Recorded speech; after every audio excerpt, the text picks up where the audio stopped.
What's going on, Jerome? So I know people saying like, oh, why are you still talking about Kirk Cousins, bro? Like all that stuff. Well, it's kind of like your baby mama. Like you want to ignore and move on, but they're still part of the picture. But of course, Kirk Cousins and the Vikings, much like the baby mama, had some good times, but ultimately, she stole all of your money. Anyways,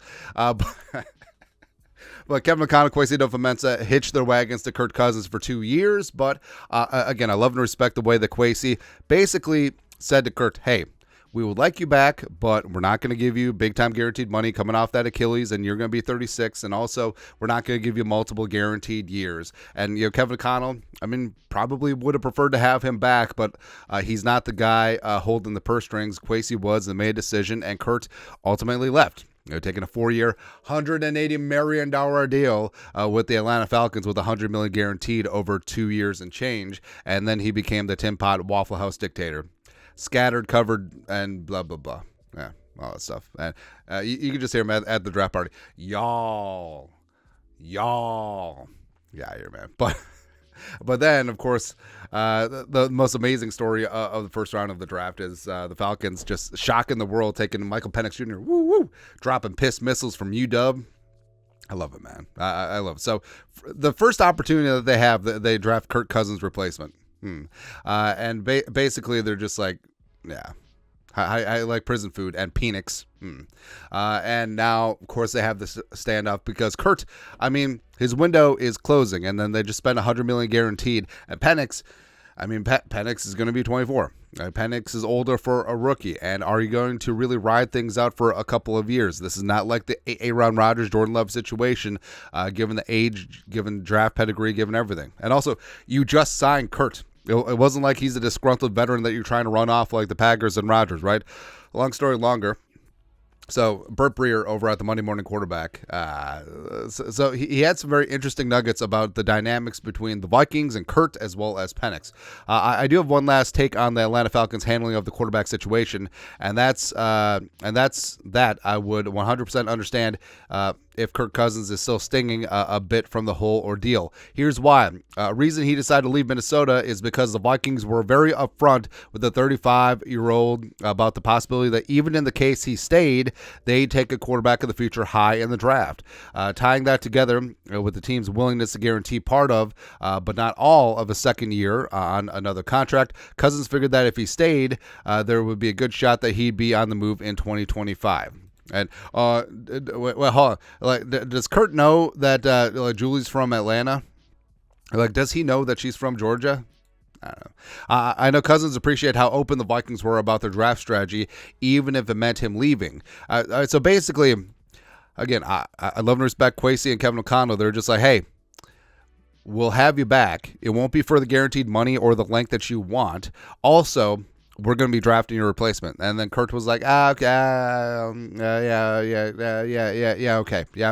okay. Y'all.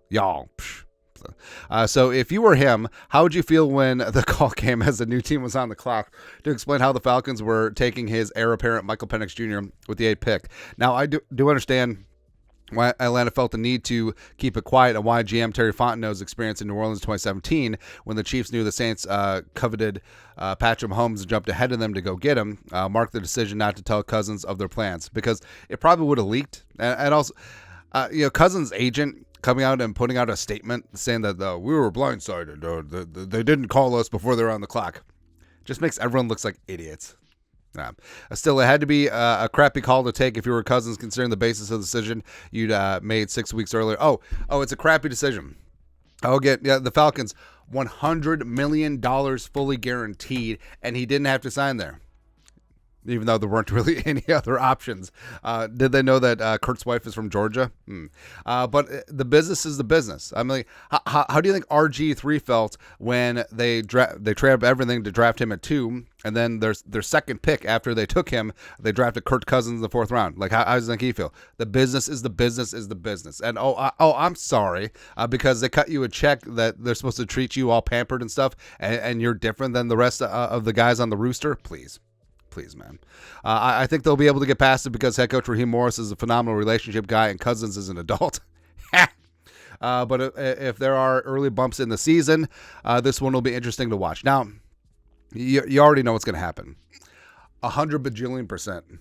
Penix is a dog, by the way. Like, honestly, if the Vikings didn't get McCarthy at 10, I would have been fine with Penix. But the thing of Penix, a little bit older, a little bit more mature, he's ready to compete right now. He's got that dog in him. He dragged that very not as talented as Michigan, the Washington Huskies team, all the way to the national title game, won some very close games. He dropped piss missiles all over the place. And I think that he's going to show up and show out at OTAs and training camp. And, Kurt's, been taking some easy throws at OTAs, but maybe he isn't full go.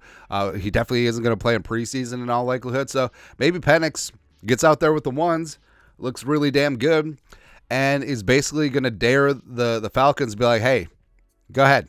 Just try to bench me. All the fans love me. They love me. Just go ahead and roll with Kurt. But again, it is interesting that the Vikings were so upfront with Kurt. And Kurt had no score, right? So given the contract, given the Vikings draft position, that likely we're going to seek out their quarterback in the future, especially in this very quarterback-rich draft. So like I said, the business is the business. And, Kurt can't be put off with the Vikings and then having the Falcons do exactly what they did to him with Penix. It's nonsense, man. But, of course, it comes back to our joke. Kirk Cousins, the Vikings are like a couple who divorced over money issues. Then the Vikings moved on quickly with a 21-year-old blonde while Kurt's new team is already cheating on him, which I like. I like the Vikings quarterback situation. Now, don't get me wrong. Kevin O'Connell did get the best out of Kirk Cousins over the last 2 years before he popped his Achilles. But moving on now with Slinging Sam Darnold and J. McCarthy, it feels good. Make it feel good. But your thoughts are thoughts. Kirk Cousins stinging from the Penix pick. Listen to your thoughts and our thoughts in the comment section below. Subscribe for daily Vikings takes. Want to support the work? Put a little something in the Venmo. But till next time, Skull Production Value.